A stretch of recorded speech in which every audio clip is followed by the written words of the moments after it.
Hello வணக்கம். இது உங்கள் கிராண்ட்மாஸ் கிச்சன். நீங்க பார்க்க போறது பார்த்தீங்கன்னா வந்து, ஆ தேங்காய் சம்பல். இது வந்து பார்த்தீங்கன்னா, தோசைக்கு நல்லாருக்கும். தோசைக்கு பார்த்தீங்கன்னா, அருமையா இருக்கும். தேங்காய் சம்பல் வந்து பார்த்தீங்கன்னா, ஹோட்டல்லாம் வச்சிருப்பாங்க. நம்ம வீட்லயே பண்ணிறலாம்.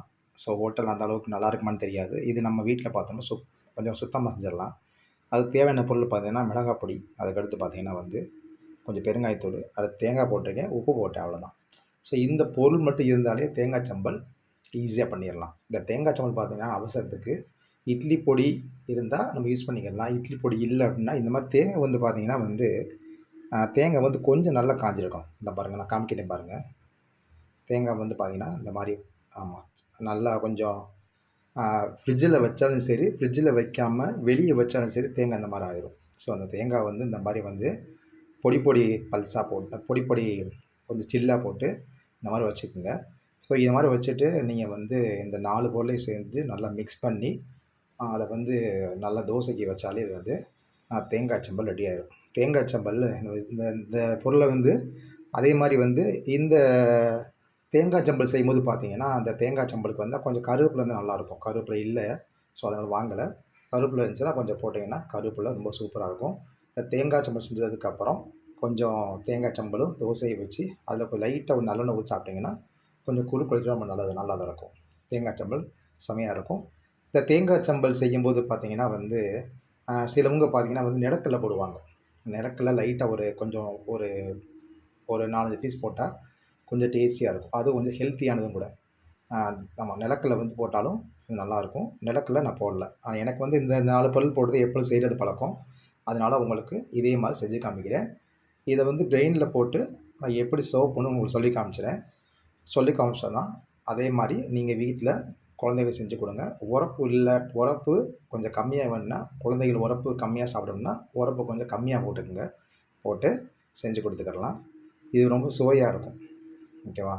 அதுக்கு முன்னாடி பார்த்தீங்கன்னா, எங்க சேனல் கிராண்ட்மாஸ் கிச்சன் ஜோஸ்வா டேனியல்ன்ற பெயரோட இருக்கும்.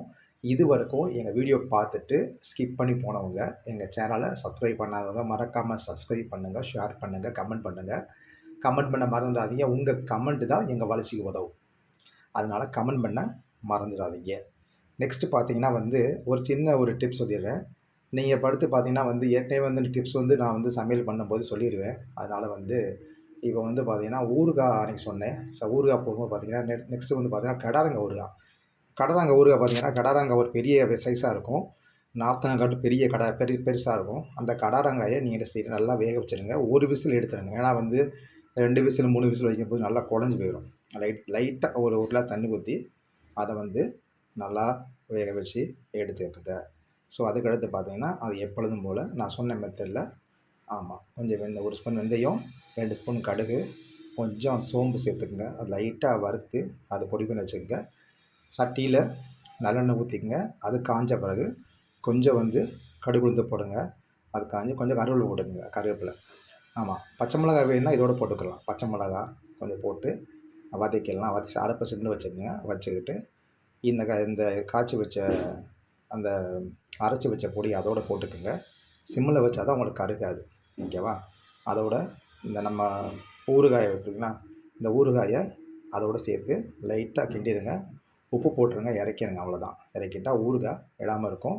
இத வெயில்ல வச்சு அடிக்கடி கிண்டிக்கிட்டே இருங்க. ஸோ பண்ணிக்கிட்டே இருந்தீங்கன்னா, வெயில்ல நல்லா பார்த்தீங்கன்னா, ஒரு ஜார் எடுத்து அந்த ஜார்ல பார்த்தீங்கன்னா, நல்லா ஆ நல்லா என்ன செய்றீங்கன்னா, நல்லா கிண்டி ஜார்ல வந்து துணி வச்சு நல்லா மூடிக்கங்க. துணி மூடி வச்சு வெயில் காலம் இருக்கா இல்லையா? ஸோ அதனால வந்து ஒரு 2 நாளைக்கு, 3 நாளைக்கு வந்து வெயில்ல வச்சு எடுத்துட்டு, அத வந்து யூஸ் பண்ணீங்கன்னா நல்லாருக்கும். ஏன் சிம்ல வைக்க சொல்றேன்னா, வந்து ஊறுகாய் செய்யும்போது சிம்ல வச்சோம்னா, எண்ணெய் வந்து நல்லாவே வந்து நல்லா வந்து வெளிப்படும். ஆக்சுவலா வந்து எண்ணெய் வந்து பிரிஞ்சு வரும். அதோட நீங்க வந்து ஊற வச்சு செஞ்சீங்கன்னா, ரொம்பவே சூப்பரா இருக்கும். அமேசிங்காவும் இருக்கும். நல்லா வந்து தயிர் சாதம், சாம்பார் சாதம் எல்லாத்துக்குமே இந்த ஊறுகாய் எடுத்துக்கலாம். கடாரங்காய் ரொம்பவே நல்லாயிருக்கும். உடம்புக்கு ரொம்ப நல்லது. புரியுதா? அதனால இந்த கடாரங்காய் யூஸ் பண்ணிக்கங்க. இதே கடாரங்காயோட ஸ்டைல்ல தான் நீங்க நார்த்தங்காய் பண்ண போறீங்க. நார்த்தங்காய் பித்தத்துக்கு ரொம்ப நல்லது. நார்த்தங்காய் எடுத்தாலும் ரொம்ப சூப்பரா இருக்கும். இப்ப வந்து பார்த்தீங்கன்னா வந்து, இந்த கடாரங்காவும், நார்த்தங்காவும் ரொம்ப நீங்க உணவுல அடிக்கடி சேர்த்துக்கங்க. ஏன்னா ஊறுகாய் வந்து கம்மியா சேர்த்துக்கங்க. நம்ம தயிர் சாதம் எப்பயாவது சாப்பிடுவோம். தயிர் சாதம் ஊறுகாய் வந்து இல்லாம சாப்பிட முடியாது. ஸோ அதனால வந்து நீங்க இது பண்ணிக்கங்க. வாங்க இந்த பொடியை வந்து இப்போ நான் வந்து எப்படி கிரைண்ட் பண்ணி காமிக்கிறேன் பாருங்கள். வெயிட் பண்ணுங்கள். ஓகேவா? பாருங்கள். இப்போ 2 ஸ்பூன் நான் வந்து மிளகாத்தூள் போட்டிருக்கேன். அதுக்கடுத்து ஒரு 1/2 டீஸ்பூன் வந்து பார்த்தீங்கன்னா வந்து பெருங்காயத்தூள் போட்டிருக்கேன். இதில் 4 பொருளாக சேர்த்துருக்கேன். இதை நல்லா கிரைண்ட் பண்ணி உங்கள்கிட்ட எப்படின்றத காமிக்கிறேன். பாருங்கள், நான் பொடியை காமிக்கிறேன். இங்கே பாருங்கள். ஸோ 1, 2 கொரன்னு இந்த மாதிரி அரைக்கணும். அரைச்சா நல்லாயிருக்கும். நைஸாகவும் வேணால் அரைச்சிக்கலாம் நீங்கள். இங்கே பாருங்கள், கொரன்னு இருக்கா? நல்லா கொரன்னு வச்சா இந்த மாதிரி வரும். இந்த மாதிரி திப்படியாக இருந்தால் தான் உங்களுக்கு நல்லாயிருக்கும். நான் எடுத்து காமிக்கிறேன் பாருங்கள். சூப்பராக இருக்கும். கெடாது. இது வந்து 1 மாதம் வரைக்கும் உங்களுக்கு கெடாது. நல்லாவும் இருக்கும். அது வந்து பார்த்திங்கன்னா இட்லி, தோசைக்கு வச்சு சாப்பிட ரொம்ப சுவையாக இருக்கும். நான் வச்சு விட்டு பாருங்கள், தோசை விட்ருக்கேன். ஸோ தோசை விடும்போது பார்த்திங்கன்னா ஒரு பாயிண்ட் சொல்கிறேன். தோசை விடும்போது பார்த்திங்கன்னா ஒரு 1/4 டீஸ்பூன் வந்து சர்க்கரையும், ஒரு 1/4 டீஸ்பூன் வந்து மைதா மாவும் சேர்த்து ஆட் பண்ணிக்கோங்க. ஸோ ஆட் பண்ணிங்கன்னா தோசை வந்து இந்த மாதிரி முருகலாக வரும். நம்ம கடையில் வாங்குற மாதிரியே எல்லோவாக இருக்கும். கடையில் கண்டதெல்லாம் போட்டு உங்களுக்கு வந்து சேர்த்து கொடுப்பாங்க. ஆனால் ரொம்ப சுவையாக இருக்கும். வகுத்துக்கு ஒத்துக்காது. ஸோ அதனால் வந்து இந்த மாதிரி வந்து ஒரு 1/4 டீஸ்பூன் உங்களுக்கு சர்க்கரையும், அதாவது ஜீனி, நெக்ஸ்ட்டு வந்து பார்த்தீங்கன்னா ஒரு 1/4 டீஸ்பூன் வந்து மைதா மாவும் சேர்த்துக்கிட்டிங்கன்னா ரொம்பவே சுவையாக இருக்கும். தோசை வந்து பார்த்தீங்கன்னா முருகலாக வரும். நல்ல எல்லோவாக வரும். ஆமாம். அதுக்கடுத்து பார்த்தீங்கன்னா இது வந்து ரொம்ப வெயில் காலமாக இருக்குது. ஸோ வெயில் காலமாக இருக்கிறதுனால நீங்கள் வந்து அடிக்கடி வந்து வெளியே போகாதீங்க. ஏன்னா ரொம்ப வெயிலாக இருக்குது. ரொம்ப ஒரு அனாவசியமான உங்களுக்கு தேவை என்றால் நீங்கள் வெளியே போய்க்கோங்க. வெளியே போயிட்டு வந்துட்டு குளிர்ந்த நீரை குடிக்காதீங்க. ஆமாம். ஃப்ரிட்ஜில் வச்ச வாட்டரை வந்து தயவுசெய்து குடிக்காதீங்க. அது ரொம்ப ஆபத்தை விளைவிக்கும். ஆமாம், காய்ச்சல் வரும். ஸோ அதுக்கடுத்து நிறைய நோய்கள் வர ஆரம்பிக்கும். அதனால் நீங்கள் வந்து குடிக்காதீங்க.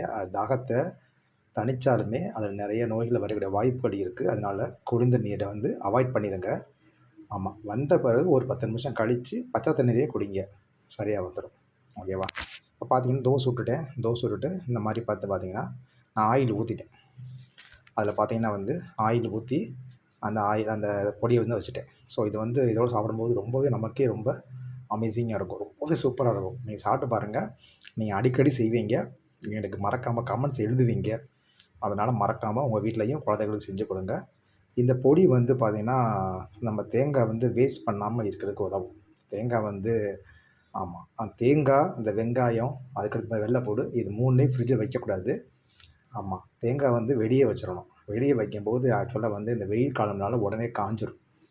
அந்த காஞ்சதை எடுத்து லைட்டாக ஸ்லைஸ் பண்ணி இந்த மாதிரி வந்து 4 பொருள் மட்டும் சேர்த்து வச்சு இந்த தேங்காய் சம்பலை செஞ்சிடலாம். பாருங்கவே எவ்வளோ அமேசிங்காக இருக்குது பாருங்க.